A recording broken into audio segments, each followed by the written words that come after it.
Hello and welcome. It's the So You Want to Be an Author, Now What tele-summit. And this is all about what happens once you become an author. We'll talk a little bit about the writing process and the publishing process and why some of my phenomenal authors have decided to go one way or the other. But mostly it's about what do you do once you are done with your book, because the interesting thing is, and this part of it that I've learned, is that it's not always that difficult writing the book. It's learning how to leverage that book and promote that book and sell that book. And later on in the week, Tuesday or Wednesday, we're going to even have people on that are going to teach you how to build an entire business around that book. So I am your host for all of the sessions. My name is Nikki Woods. Among other things, I am a producer, I am a mother, and I am a writer, and I am indeed a best-selling author. I just found out earlier today that my book is still on the power list. It's been 8 months, and it's still on the power list. And what the power list is a list of mostly African-American writers, but not necessarily so, whose books are still selling strong, who are still getting really good feedback from writers. And normally you may make it on once, you may make it on twice, but I've been on for 8 months solidly. So that is like really, really good news. And I attribute all of that to not just writing a good book, but learning how to leverage that book and leverage my audience in order to make that to be a reality. So we had a phenomenal call earlier with Zara Green, who is, she's half of the Grown Zone. And so if you're following her on Twitter or you're part of her Facebook community or if you've seen her on Google+, she and her man, Alfred Edmonds Jr., they have written this book together called Loving in the Grown Zone. It is all about loving once you've gotten to a mature, quote-unquote, mature age. And so she was on earlier, and she really was powerful about sharing information on why they decided to take their movement, I guess, to the next level by writing this book, and then what her process was like. So if you weren't on that call, we will be sending out the replay. But tonight, I'm really, really excited about who we are about to talk to, and I'm going to introduce him in a second. But first, I want to just give you some reminders. One, we would love for you to share this socially. So if you are on Twitter or on Facebook, just use the hashtag #BeAnAuthor. I also sent out Finesse's Twitter handle, Finesse Mitchell's Twitter handle. So if you could tag him on Twitter, that would be great. Tag me as well if you can, but he is the most important one. Like I said, if you use the hashtag #BeAnAuthor, that works on all of the platforms. We will be taking questions at the end of this call, so write them down, start thinking about them, get excited about them, because I definitely want you to get all of your questions answered as well. I think that Finesse is going to give you a lot of nuggets to work with. So just make sure that you're writing them down, and when it's time, we'll open up the lines for Q&A, question and answer. And also know that this is about giving you tools, this is about giving you tips, but that there will be something greater for you to be a part of if you choose to, and I'll share more information about that as well. They kind of let the cat out of the bag on the earlier call, but it was all good. It was really well received, and I'll be telling you more about that, because the bigger picture is about making sure that you realize your dreams of not only becoming an author, but becoming a successful author. So I'm going to tell you more about that. But first, I really want to introduce you to our very special guest. I'll tell you about that in a minute. But you may know Finesse Mitchell first as a comedian and then as an actor on Disney Channel's Ant Farm. He was on BET's Relationship Series, According to Him and Her, Essence magazine columnist. That is also one of his credits. And he is author of the advice book, Your Girlfriends Only Know So Much. And the thing I love about Finesse, and what I really want him to talk about, is how he has been able to parlay a single career into a multifaceted brand, and how he's going to tell us what role becoming an author has played in all of that success. And what I really love about Finesse and our relationship is I didn't even know Finesse was a comedian or an actor when I first was introduced to him. I thought he was a relationship expert. And then when I started reading the book, I was like, okay, there's something else going on here, because it's a really, really, it's a very funny book. And then I've learned, obviously, all about him and what he does, and he does a lot for us at the Tom Joyner Morning Show, and I just love him. Finesse, how are you? Hey, Nikki, how are you? Great intro. Yeah, I know. Don't you love it? I'm like, who is she talking about? I'm talking great. about you. I'm talking about you. Thank you for having me, and thank you for putting me on the teleconference. It's such an honor, and I hope that I can give out some great information to some up-and-coming writers or to some professional writers that are already just well on their way. Well, I definitely think that you will. And like I said, I mean, the thing that I really love about your journey as an author is the fact that it was a departure from what people may have expected from you, and you really were able to introduce yourself to an entirely different market because you wrote the book. So tell me a little bit about your decision and why you decided that writing a book was something that you wanted to do. Well, I was in my last year of Saturday Night Live, and, my career from joke one to, like, where I am now has all just been, like, a blessing and faith and just being in the right spot at the right time. But I was in my last year of Saturday Night Live, and I kind of knew it was coming to an end. They kind of hinted to me it might be coming to an end. And I was approached by Corey Murray over at Essence Magazine at the time, and she said, hey, Finesse, you're single, you're a bachelor. We're putting some guys together to give relationship advice in one of our next issues coming up. And I was like, oh, okay, cool. So what do you want me to do? She said, well, I'm going to send you 3 questions, and then you just answer those 3 relationship questions as best you can, and we'll see what we can use and put it in an ensemble piece with a bunch of other guys. That's in entertainment. So I agreed to do it. And what my take on all the relationship questions was, everybody's always so serious about giving relationship advice. Well, since I'm a comic, I'm going to just, try to say the funniest, most truthful stuff ever, but sugarcoat it so that women don't get offended. Because women are quick to say, not that he said, so they get real touchy if you say the wrong thing the wrong way. And so, to make a long story short, Essence read my questions, and they said, hey, we're not going to go with those other 3 guys. We're just going to go with all your answers. They were hysterical. Oh, I said, okay. And next thing I know, the magazine came out. Lauryn Hill was on the cover, and it was called The Interpreter, and they had my picture in there. And, Nikki, it happened so quick, I was like, whoa. And Essence is such a huge brand. Everybody was asking me, how did you do that? How did you get into Essence? And I was like, they approached me. I don't know. But then they asked me to do it again, and I did it again. And then they all took me to dinner, and there was about 4 women. They started bombarding me with relationship questions and asking me a whole bunch of stuff, and I just started answering everybody's questions.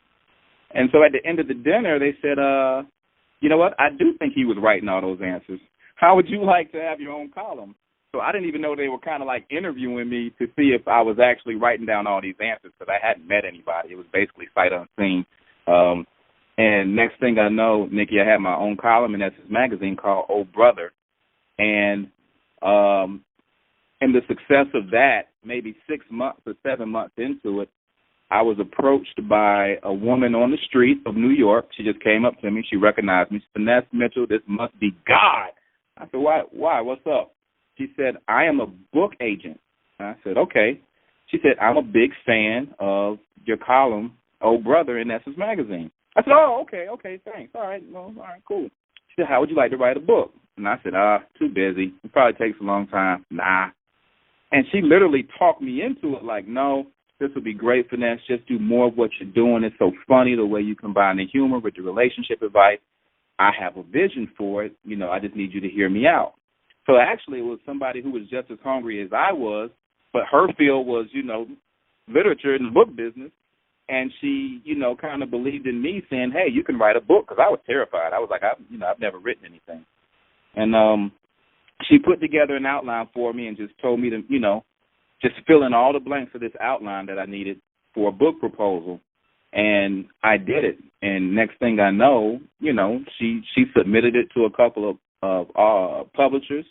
And within 2 hours, she said every major publisher in New York City, from Simon & Schuster to Random House to everybody, had said they wanted to meet me and they wanted to hear more about my book. And after that, you couldn't tell me nothing. I was walking around the house with a pipe and a smoking jacket and a scarf, ascot, whatever you call it, around my neck, acting like, I was this big writer. And it just all flowed from there. And for me, Nikki, once you give me a platform, I know what to do with it. You know what I mean? Mm-hmm. So once I got on Comic View for the first time, I already knew how to contact all the colleges because, I was a Kappa, or I am a Kappa, and I already knew how to contact all the colleges and say, hey, look at me on Comic View, and invite me to your school. And next thing I know, I became a favorite among, a lot of the college people. And then I did a second year of Comic View, and when that parlayed into SNL, and she came to me with the book idea, and it turned out to be everything she said it would be, then I was like, hey, how do I get on TV, not as a comedian, but as an author? And that's when the work started, getting the word out. You know what I mean? So when you say that it was everything that she said it was going to be, what is the everything? Well, you know what? I put it to you like this. If somebody says, hey, Nikki, you have a great radio voice, I'm going to introduce you to Tom Joyner. I know him, and, you just keep doing what you're doing. I think you're talented, blah, blah, blah. You might say, okay. But if you get a chance to meet Tom Joyner, you're going to look at that person like, all right, hey, Tom. And if Tom falls in love with you, then you're like, hey, this is going pretty good. And if he invites you to be on the radio, then you're like, this is great. So it was sort of like somebody who was just as passionate about what she was doing with her profession as a book agent, trying to find and spot talent and like, what do they call, like, when you, like, home grow, like, your own, you know what I mean? Because she was... cultivate? So, you cultivated? Yeah, that's a great word. She basically cultivated my talent and had me believing in her plan to actually get the book proposal to the right people, and we'll see what happens. And it just all happened like clockwork. And I know it doesn't happen like that for a lot of people, but that was kind of my story. So I always tell people when people ask me, how did you get from here to there, I say first and foremost, you have to have talent, right? Mm-hmm. So I don't care. It's a lot of writers out there, there's a lot of people, but you have to have talent. And by that, I just mean whatever you're writing about, know what you're talking about, and make it interesting or good enough to the point where people are just like, wow, this blown me away. I'm really impressed. And then you got to have a great team. Right. She was my team, and she had people on her team. So before we knew it, we had a team of like 5 people just attacking the strategy and the game plan, and that's what really made the difference. And after that, it was just timing. Timing is everything. So I always say talent, team, and timing, because if you get those 3 to work for you all at one time, then, something great happens. So I'm curious, when did you really feel like you were a writer? I mean, and what was your writing process like? Well, being on Saturday Night Live, we wrote our own sketches, and that was pretty much the only way I could guarantee myself being on television. But I wrote something for the Weekend Update or just wrote a sketch. And at the time, Kenan Thompson, who's still on the show, Kenan doesn't write at all. So we kind of figured out if we put ourselves in one sketch, it would be hard for them to cut us out of the show because that's the only black sketch. So that's how sometimes we could get on a lot. But Kenan would not write, so it forced me to sit at the computer every day and try to come up with these sketches. So I already knew I could write jokes. I already knew I was funny. It just felt natural for me. It was just so easy for me that when the subject was a relationship question, and me with my vast history of dating everybody, I was just like, oh, this is easy, and this is fun. And it was a break from trying to just write comedy for SNL. So, there's two things that I want to stop you, and I really want to point out, because these are things that I talk about all the time. One, I think, key thing, and I hope somebody is tweeting about this or talking about this socially. One is that everybody in one form or another is an expert, and you honed in on your expertise and you have been able to translate that to different mediums. So you were, on TV, on radio. In your book, you stuck to being who you are. So you didn't try to change it up and be somebody different. And the other thing is that you already were in a writing routine. I tell people, you can't just sit down once a week and decide you're going to write, really. You have to. It's like a muscle that you have to do constantly. And so through Saturday Night Live, you were already doing that. So you just kind of extended it to something else. Well, the first thing you were talking about is discipline. Like, I was already in that mode of, we used to call ourselves right slaves, but, we spelled it like you're writing, like W-R-I-T-E. We called ourselves right slaves because at night, we would stay up to the middle of the night just writing and writing and writing, but we felt like we were a slave to that computer because we couldn't go home until we turned in a sketch.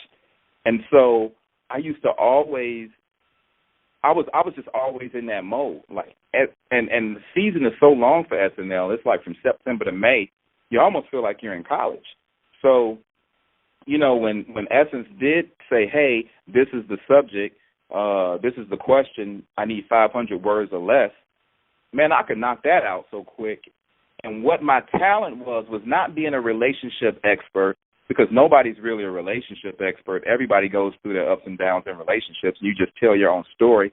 What my talent was being funny. So I honed that into answering a question that just made it sound like, wow, this is the best advice ever. Maybe not really, but you laughed. So you liked it. And then once you liked it, you liked me. And once you liked me, you was like, do it again. And what I was able to turn that into was Essence, of course, has their PR department, and they were like, hey, Finesse, we have Essence Festival coming up, and, we have the Relationship Panel Day, which is, I think, now called the Steve Harvey Day, if he still does it. But and we want you to, go out and be on our panel. And do you mind going on the Today Show, if I can get you a spot on the Today Show, and just talk about Essence Festival?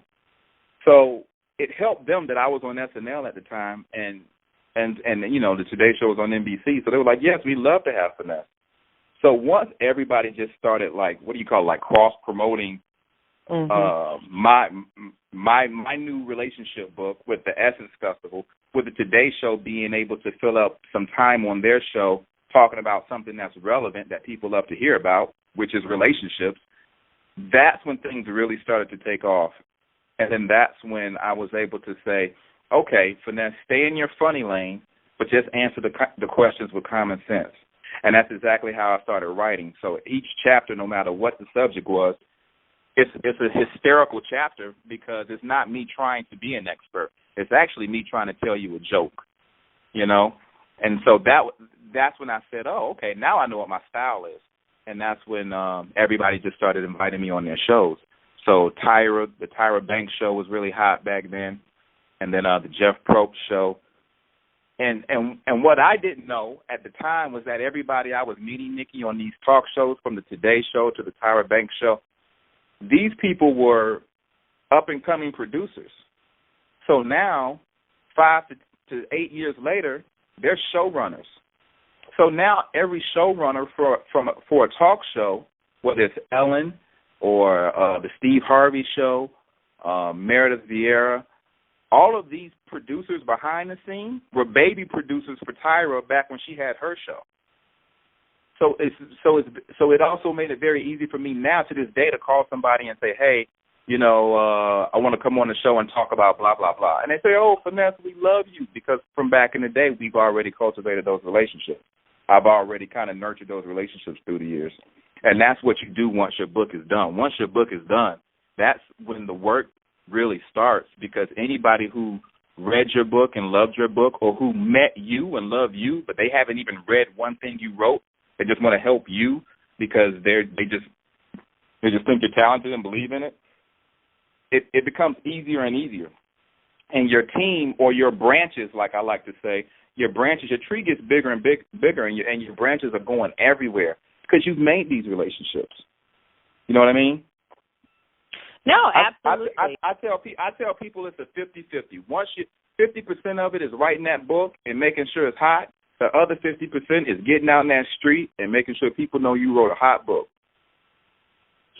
So let me ask you about because you went through a major publisher, and I know a lot of people, especially since you've written the book, have decided to go the self-publishing route. And I think that it's less taboo to do that. But I always tell people, because my book is on a not a major publisher, but it's a boutique publisher, and it's a different kind of flow than when you do self-publishing, because when you do self-publishing, I mean, you make all the decisions. And I know even with my book, I mean, that, the editor came back to me and was like, yeah, I'm not so sure about this. We need to change that. And I didn't have as much say in what the final, the final book looked like as I would have if I went the self-publishing route. So how was it with you through the editing process?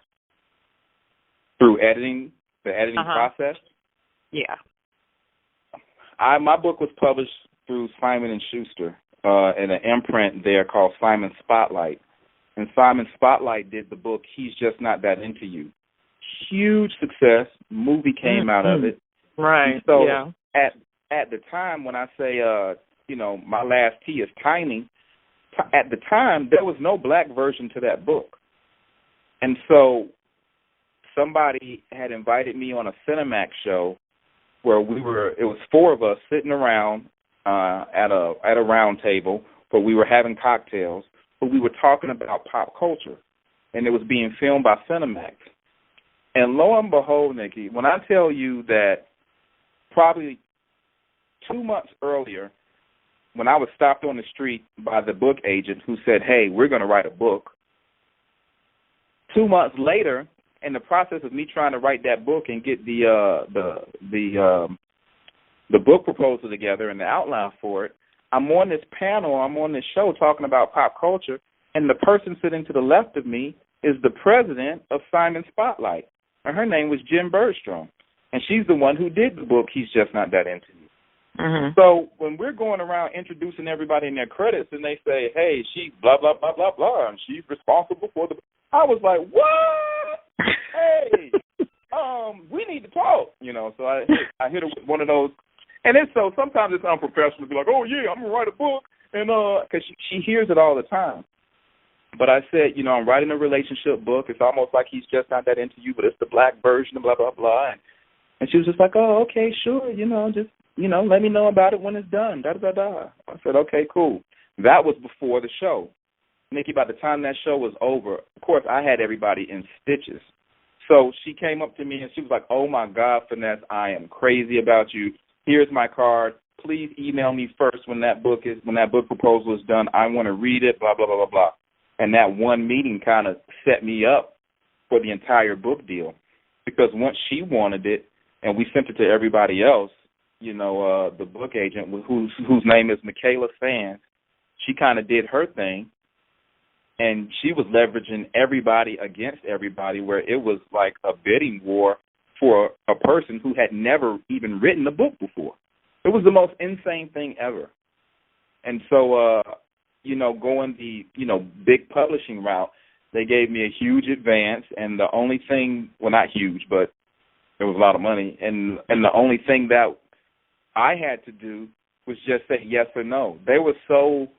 My experience was they were so careful about not offending me, because it was the black version, that they had to come to me with everything.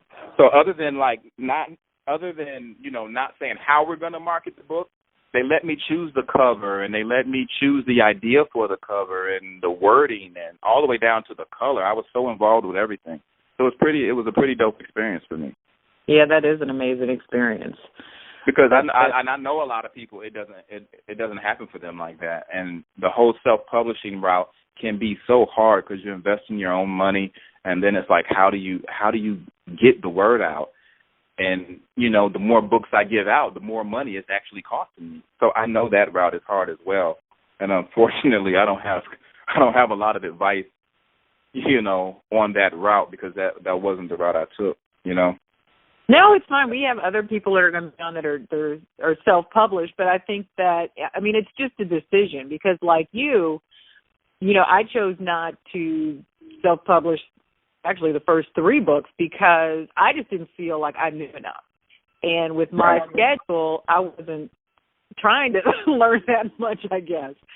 So that's why I decided to go with the boutique publisher. But since then, I've done a lot of research. And like I said, I think that the market has shifted a lot since I first started writing and your book first came out, so that it's a little bit easier. And like Amazon has come up with products that make it easier for people to self-publish. But will you write another book? Absolutely. I'm writing a book right now. Because it's interesting because you mentioned earlier, it's like you went through a lot of phases during this book. I think you were single when it first came out? Finesse?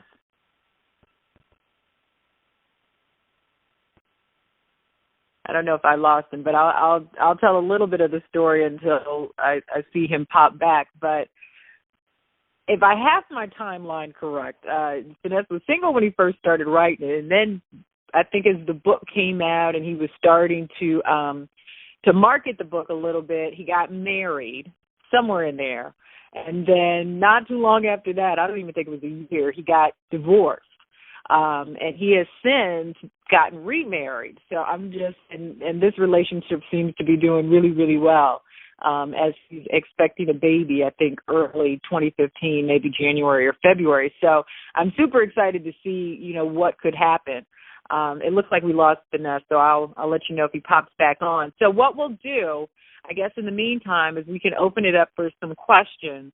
If anybody has any questions, you'll need to hit the *6, and I will see you pop into my queue, and I will take your questions until we can get Finesse back. But it's really an interesting story, and I definitely wanted to make sure I had somebody on that could represent the major publishing route, because it is a different animal. Most times when you, and I see some questions coming on, so I'll go to you really, really quickly, but just to finish this thought, with most major publishers, you could be writing your book, a year before it even comes out. You probably would have to turn it in almost 6 months before it comes out. Finesse, did you come back, honey? Yes, ma'am. Yes, I did. Okay. I didn't know what was funny. I didn't even know I disappeared. And I said what I said, and I listened, and I said, oh, nobody liked that answer. Yeah. And I looked, and I was like, oh, why is my phone on mute? That's funny. I was telling them a little bit about the timeline for your book, and I was saying that I hoped that you were going to write another book. I don't know if you're working on another relationship book, but that you had gone from single to married to single again, and now you're remarried, and you're obviously producing as well because you're going to have a baby shortly. But are you going to be writing another relationship book, or what are you working on now? It is a relationship book. It's a fiction though. So how the first one was a relationship advice book. This one is more like a story that can be adapted to a movie, because now I'm going to work smarter instead of like whatever you call it, harder, I guess, where I'm already writing the script for this fiction relationship story, but at the same time, it can be adapted into a book, and that's the route I'm going to take it. And I kind of contacted my publishers already and told them to, be on the heads up for the first quarter of, 2015. And they were all for it. They were like, okay, glad. And it's hard because sometimes, Nikki, you don't know. If you're a writer, like the discipline is I'm going to sit here and I'm going to write until it's done, and I'm going to get people's approval. But for me, being a stand-up, it's like I'm always touring.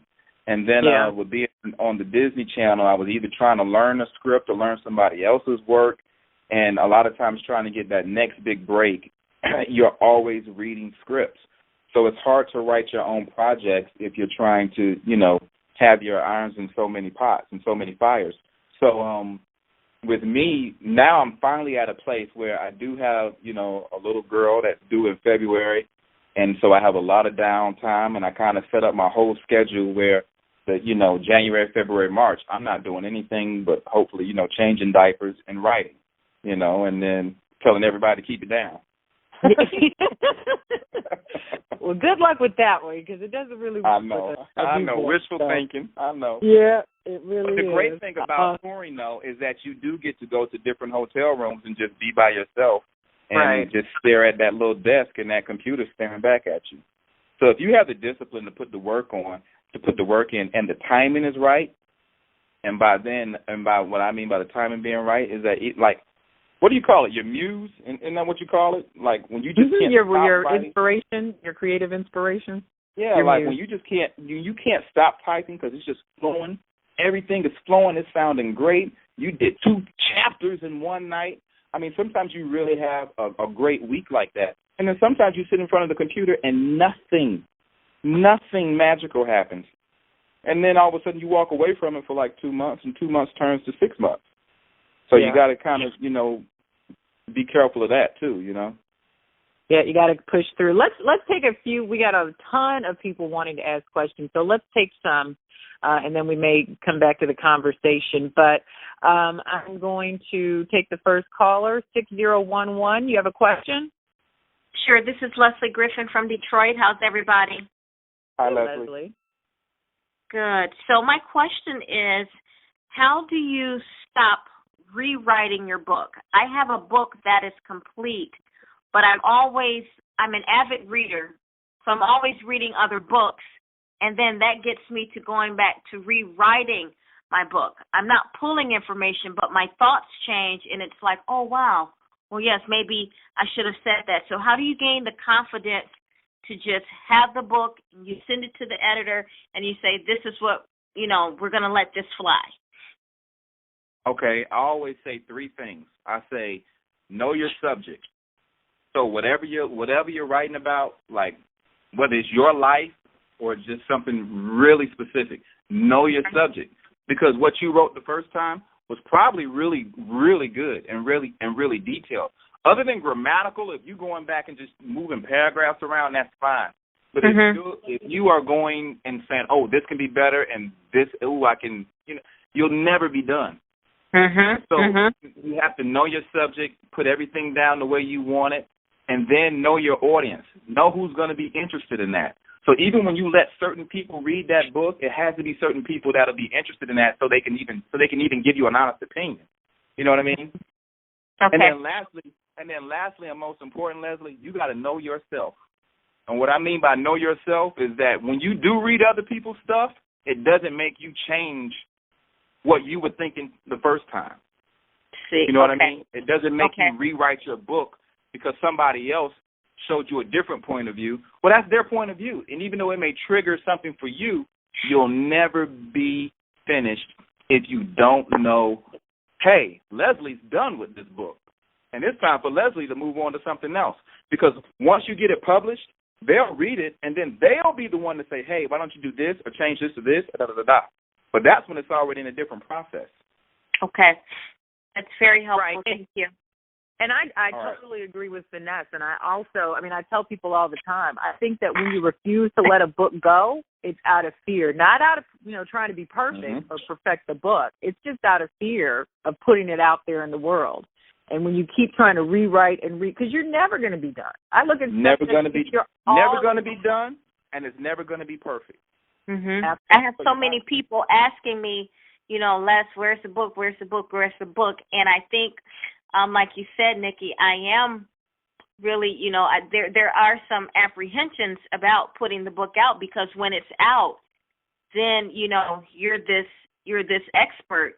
These are your words, and people are looking at you, and it's it's not it's a little scary. It is, but I would say that's the difference between being a writer and being an author. You can be a writer and sit in your house and just write. But if you want to be an author, you got to let that book go. Right. Go ahead. The author side is the business side. The author side is when all of a sudden other people are critiquing it, buying it, and they get to share their opinion, and they're going to tell you straight up, I didn't like it. But guess what? They read it, and that's all you want. All you want is for eyeballs to see your work. So if they paid for it, great. That's a double win. And if you just gave it out, that's a win, because the word gets out because people know, hey, she's writing. she's actually writing. If you keep it a secret and you just keep trying to like rewrite the same chapter and just make it perfect, you'll never be done. Never, never, never. Exactly. We're going to take another call. Don't hold yourself back. Exactly. Way to round it out. We're going to take another call, 9279. How are you? Hi, Nikki and Finesse. This is Shonda from Alabama. I had a question. I wanted to know, you're sitting here thinking about writing a book, but which way should you go? Should you go to the self-published, or should you try to get a publisher? And you have no idea of how to get a publishing house. I tell people, Nikki, that if their writing is really good and their friends have read it and some strangers have read it and everybody was like, hey, this is pretty good, and you really want to get published, I think the best way to go first is to try to get a book agent, because there are people whose job it is to get you in front of the right people. A lot of publishers do not take unsolicited material. They just don't. They've built up their book agent relationships over the years, so when they're looking for the next hot book, they go with people who they trust. So I think, for some people you can do it, one way, you can do it the other way, but half of your hustle should be, hey, let me build my team. Who can I contact that's a book agent that I can, try to grab a lunch with, or who I can, try to get on their radar, who I can even get them interested in, seeing if what I have is any good. And then the other half is just trying to do it yourself, but doing it yourself is it can be so hard sometimes. It's definitely not impossible, but it can be hard. So you would just have to choose which way you want to go. And if you're in Alabama, you just got to find the book agent, or what they call publishing house. Well, not the publishing house, but you can just Google it. You know what I mean? Who's a book agent in Alabama? Who are great book agents in Cali? Who are great book agents in New York? And just see if you can get on these people's radar. Yeah, for the major publishing houses, Shonda, you definitely are going to have to get an agent. And normally what that involves is, like Finesse said, finding one that not only, is accessible to you, but also works in your genre of writing. So there's some that only specialize in African-American literature. There's some that only specialize in nonfiction, self-help, whatever. So you children's books. Yeah, children's books. You just have to kind of figure that out. And then you would send them a query letter, and usually they'll want a synopsis of the book. And if they're interested in more, they'll probably ask you to see the manuscript. Most agents will not try to sell the book until they have a completed manuscript, because if they do try to sell the book and then you don't ever finish it, it makes them look bad. And as far as self-publishing versus traditional, I think you just have to figure out what's going to work for you. Like I said, Finesse went the major publishing house. Some people go straight self-publishing. For me, it was a decision that I wanted to learn the business a little bit better before I went self-publishing, build up my platform so, I'm trying to only sell to 2 people and that sort of thing. So you have to just look at the pros and cons and see what's really going to be a fit for you. I think, like I said, it's a lot easier now to do self-publishing because so many people have done it, and there's companies that are making it easier for you. And like Finesse said, you can Google and find out a ton of stuff as well. So I think it's just going to be a personal decision. Thank you. You're welcome. I hope that helps. We have another caller, 7445. How are you? Hello? Hi, my name is Myrna, and I'm from Atlanta, Georgia, and I just want to say I think you guys are doing a great job. That was me. I'm sorry. I just had to do it. I'm sorry. Oh, my goodness. Okay. No question. We're going to put you back on mute. You know I'm a nut. I didn't know whether to laugh or... Okay, good. You got me on that one. We're going to go to the next caller, 8634. How are you? Hi, Nikki. Hi, Finesse. How are you? This is Pamela. I live in Georgia now. The question, as far as platforms are concerned, first I want to say I appreciate you saying how things just kind of tie together, because I've been seeing things just fall in place. But 2 things. One, is it okay I mean, it worked for me. It kept me from being bored. To work on more than one manuscript at a time, because actually I'm like finishing up 2 different projects, but it kept me from being bored. Is that okay? Absolutely. If your brain can handle it and switch back and forth. Okay, and the second question real quick is, when is it a good time? Like, I have basic platforms, and my neighbor who just moved in from Tennessee actually did all of the social media for Taylor Swift's last album. And she was like, it's music, but I would really like to build somebody up from scratch. My question is, when is it a good time? Because the manuscripts will be finished this week, and I know I have to go through the editing and everything. When is the best time to start building on the fact that I have these books coming out soon? Like, because I don't want it to be too soon, because I know it takes time for editing and that sort of thing, and I'm not sure, the whole query letter thing freaks me out. I don't know why, but and I mean, I've done research, because for me, I'm full-time. This is my life. Like, I'm hungry for it.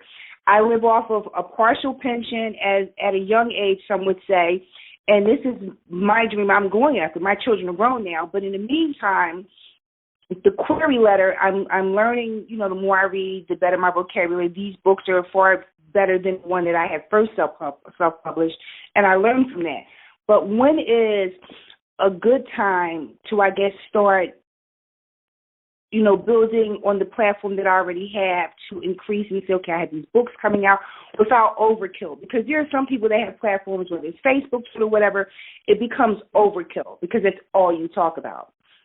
You know what I mean? Okay. I'll let Finesse take that one. Take the project that you're like totally in love with the most, the one that you think is the best, and that's the one you push. You never write a letter or talk to a friend. Or my point being, I'm in show business, and people come up to me all the time and say, I can sing, I can dance, I can act, I can cook, and I'm like, okay, but which one do you need help with? Because you just can't go to everybody and say, I can dance, I can sing. Like, what do you do? Are you an actor? Are you a singer? Are you trying to get a record deal? Like, what do you need help with? I want to do it all. So don't put your energy into trying to push all your projects at one time, even though you probably finished them at the same time. Take one that you are really passionate about and focus in on that one, and try to move it. Don't be afraid of that letter. Write that letter. Get people aware that you have a great book that you're really passionate about, and then see if they ask you to send it to them. If you go that route.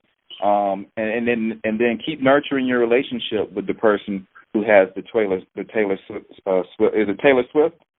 Yeah, well, I put her back on mute, so she can't answer. I wanted to make sure we got it. Nurture that relationship, because when people like that want to help you and they already have connections to certain people, make sure they get a copy of your book and give them time to read it. Don't always harass, hey, did you read it yet? Did you read it yet?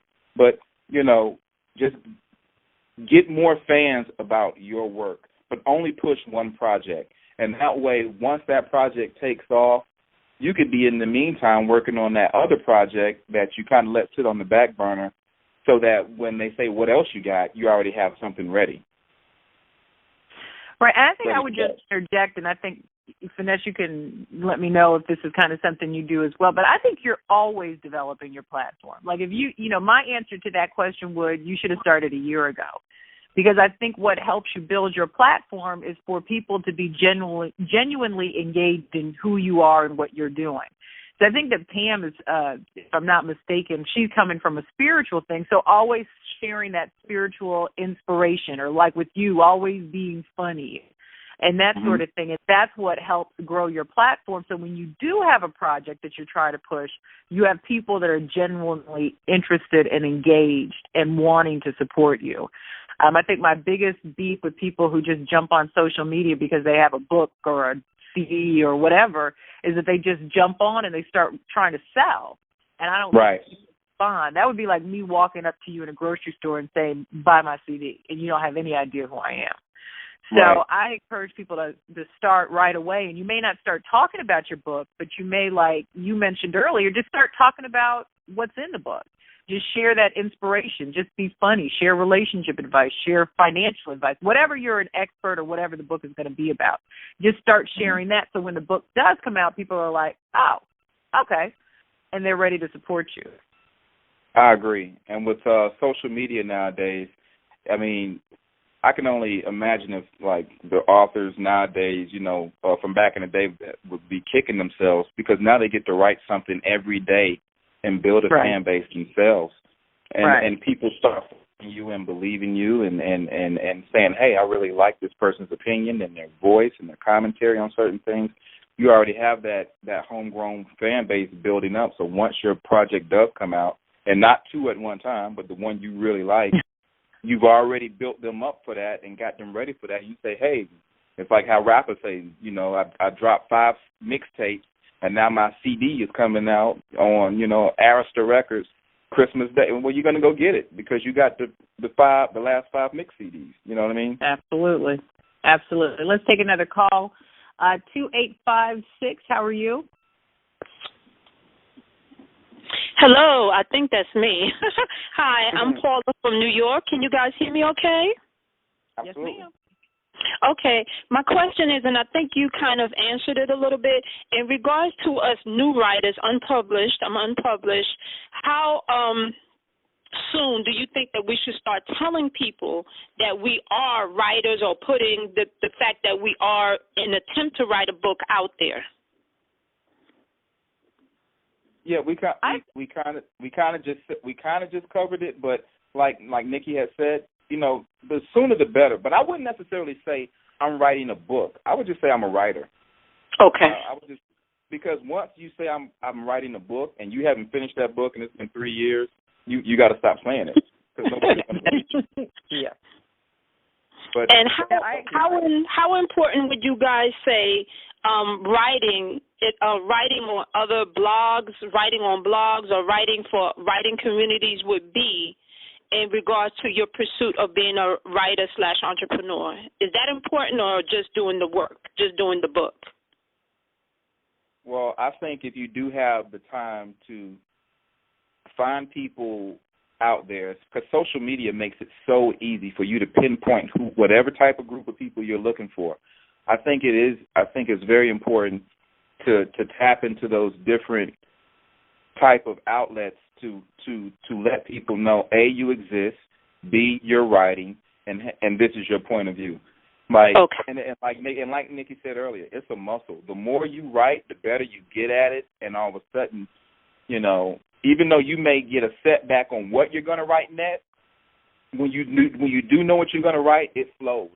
And you don't have to worry about a bunch of editing because you've been writing for so long that it's almost like playing an instrument. Okay. Okay, thank you. Thank you. We appreciate your question. Let us take another one. Nikki, we need some music in the background. You want me to take this round playing? Wait, I'm trying to. I don't know why it won't go to the next caller. I'm going to play some R&B in the background. You're funny. Okay, well, we're gonna go ahead and let some other people. *6 if you have a question for Finesse about writing or anything like that. I went ahead and cleared the queue because I couldn't get it to go down to the next caller. We've been talking to the same people. So tell me, let's talk a little bit about this, and then we'll take another couple of calls before I let you go. How were you able to push through the fear? I know you talked about that, and I tell people all the time, I think that the fear is what keeps most people from probably not pursuing their dream of being an author. So once, they said, okay, now you got to write this book, what helped you push through that fear? Well, I first and foremost, I'm a stand-up comedian, and I don't think there's anything scarier you can do than go up in front of a group of people and be like, "All right, y'all, I'm about to make everybody laugh." It's just when my career transitioned over to writing, I realized to myself, wait a minute. At one point, now that you're on SNL, Finesse, at one point do you start admitting to yourself you're pretty good? You got to be pretty good to make it this far, because you went from joke one, you went from one knock-knock joke to all of a sudden getting on SNL. So you have to have a confidence about yourself and a cockiness about yourself that whatever you're about to embark on is going to be great. And until you are proven otherwise, it's going to be great. So when when I really started writing for Essence, and it was just those women who write every day and edit every day, and they know their brand, they know their magazine. When I had those women saying, "This is great, we want more," after that, I didn't look back. So when it became time to write my book, I felt like I was already the expert. So what could the publisher tell me? He wasn't the expert in what my subject was. He was the expert in publishing the book. You understand what I'm saying? So after that, once that kind of clicked in my brain, I was just like, hey, I wrote it. It's done. I think it's good. Read it. Tell me what you think. And I moved on from it. Wow. All right, let us take another call, 4825. What's your question? Hi, Nikki. It's Valencia. Hi, Finesse. Hi, Valencia. Hi, Valencia. Hello. How are you guys? Good. I'm amazed. I'm blessed. What? I'm blessed? What? Don't get me started. Okay, so here's my question for you both. How did you make the transition from self-help, i.e. relational, to more fiction? I think based on the direction that I want to go in 2015, I have been doing a little bit of research, and I know that most of the people that connect with me either on Facebook or Twitter or even now Instagram, it's almost like, wow, you are really a positive person. And so, of course, once you discover what your purpose is, meaning sharing that purpose and sharing your thoughts and encouraging other people, that's the direction that I want to go in. But I thought that I wanted to start out doing Christian fiction. So I'm all over the map. Can you give me a little bit of direction as far as how you went from relational self-help to fiction? Thank you. Cool. Thank you, Valencia. What I did, and it was a very easy transition.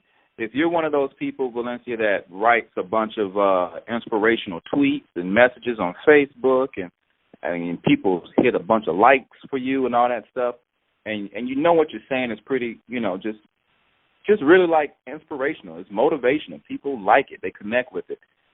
The easy transition is when you start writing fiction, all you have to do, in my opinion, and this is my format, I get my characters down. Like if I'm telling a story, I get my characters down, and I give everybody a name and give them an age and give them an occupation and how they kind of fit in my story. And then what I do is all that inspirational type of just everything that I would do as a self-help or as what type of book do I have, Nikki? You have a relationship book. What do you call it though? When is it called self-help? Because what section does that go under? Well, I think relationships it's nonfiction. No, it's nonfiction.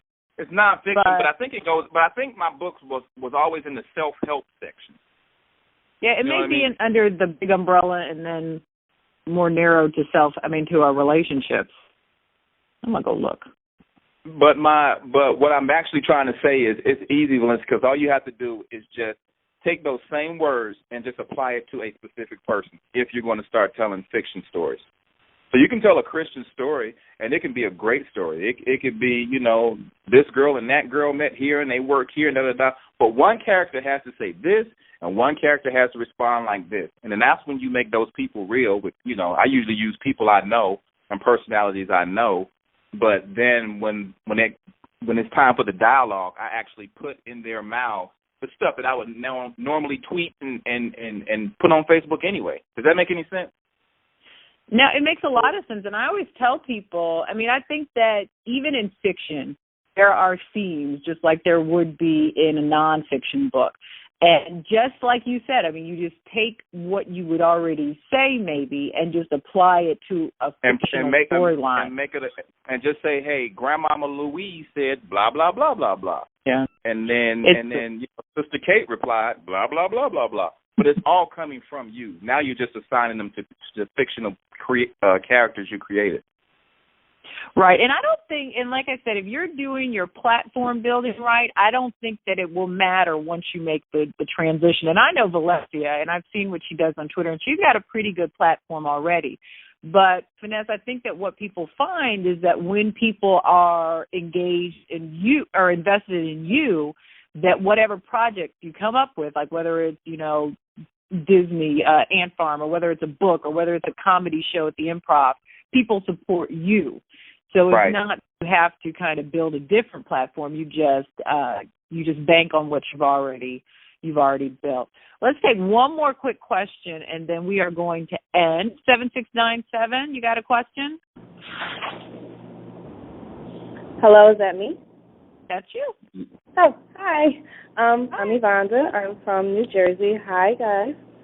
Hi. Did you say Yolanda? Yvonda. Yvonda. Yes. Okay. Okay, so my question, I have two questions, actually. I write, but I do like a lot. I have a blog, and I have a fictional book that I'm working on, but I actually want to start my own magazine. So I decided to enroll in college.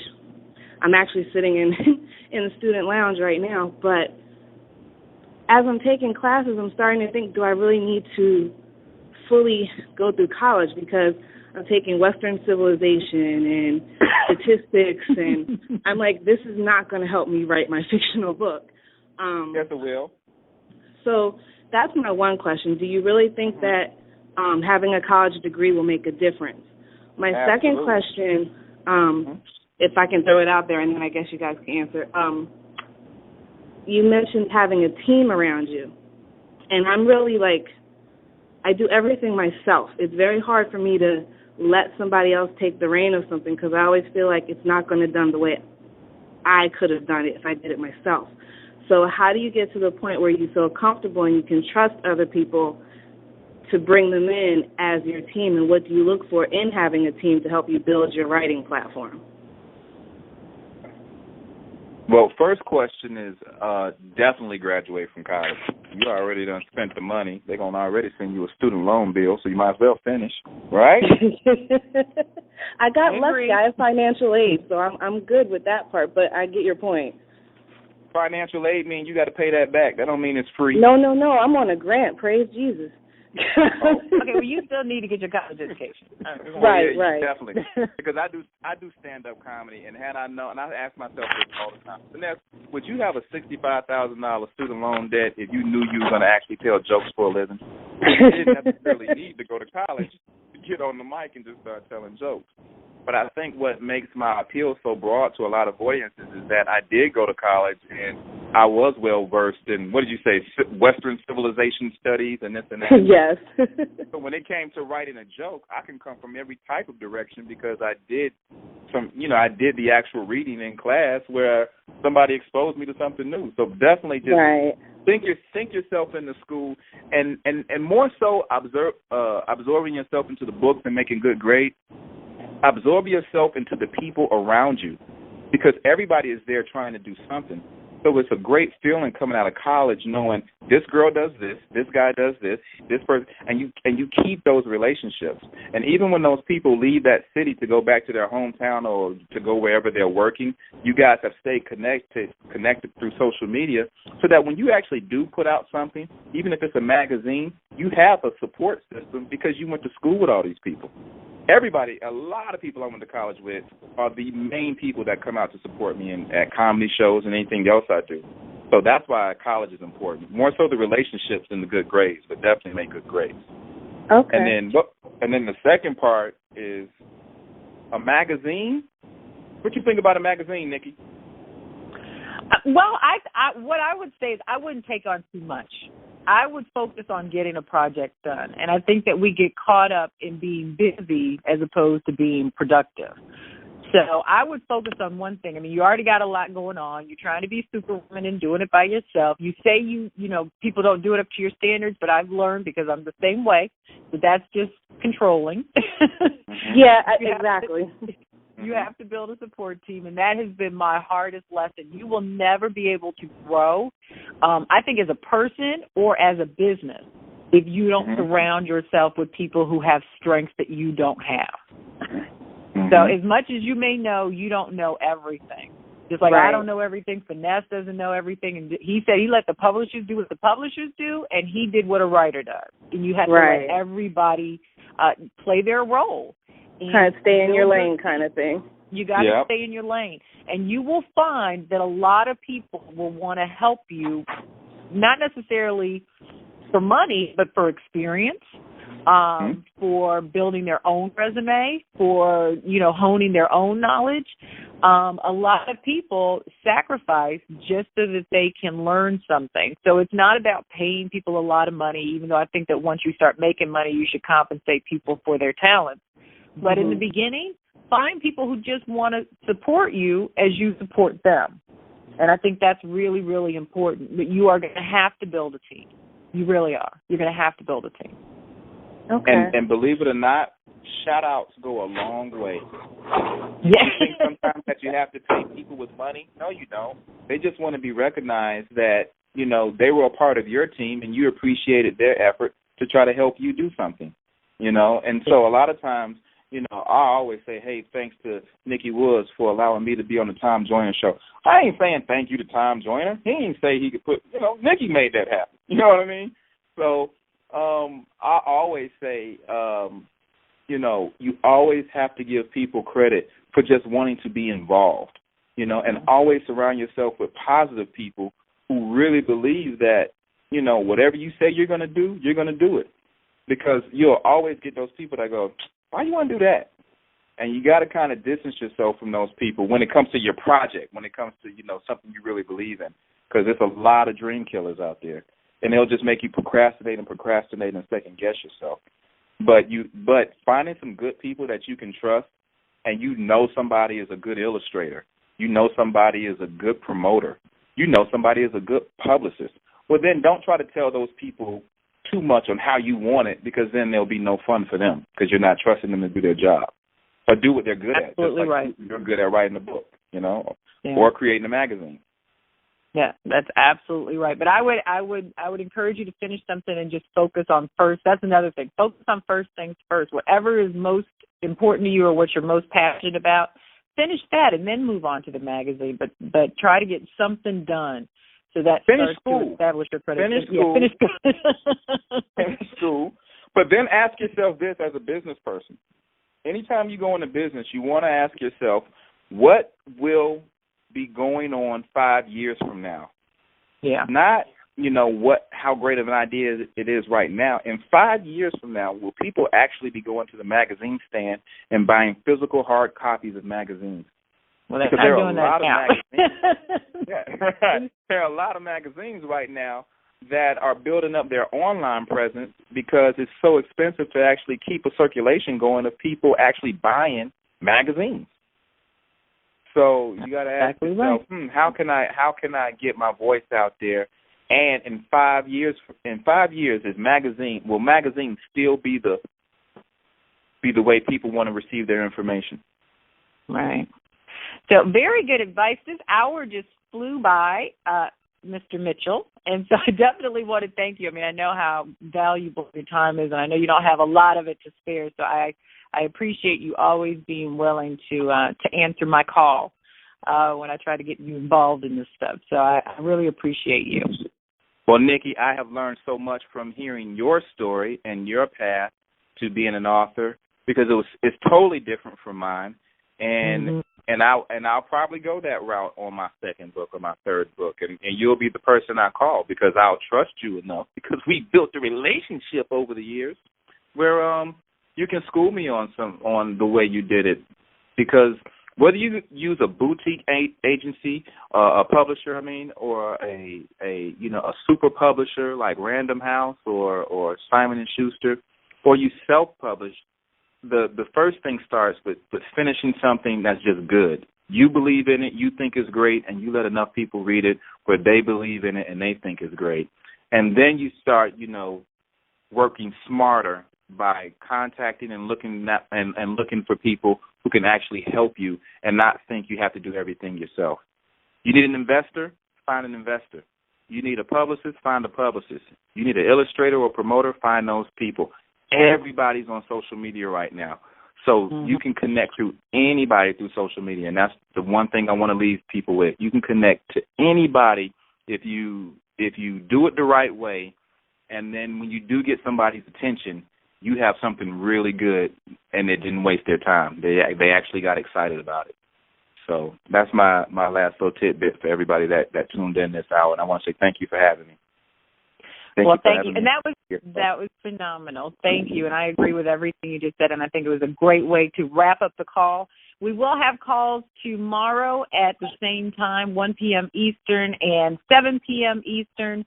And also, like I said, there's a greater opportunity. One of the things that I've been working on is to help people discover their voice and to get some work out there in the world for everybody to see, but to do it in conjunction with me. I mean, I've already established my voice, I've already established my brand, and I hope to help other people. So I'm actually going to do a collaboration project where I'm going to pick, a few select people to write with me and publish a book, and I want to do it about entrepreneurs and their journey. So if you're interested in learning more about that, you can email me at bein2@gmail.com. That's BEIN, the book, the number 2 @gmail.com, and I will send you more information. But it's a great opportunity if you haven't been able to finish that book, but you want to get something published and you want to attach yourself to a lot of great brands that will not only help you get the book done, but help get the book out there, sold, and promoted. So it's beingthebook2@gmail.com. I will see you tomorrow with Stephanie Bavaro and also actor, producer, writer Christian Keys. You guys have a good night, and I appreciate you all being on the call.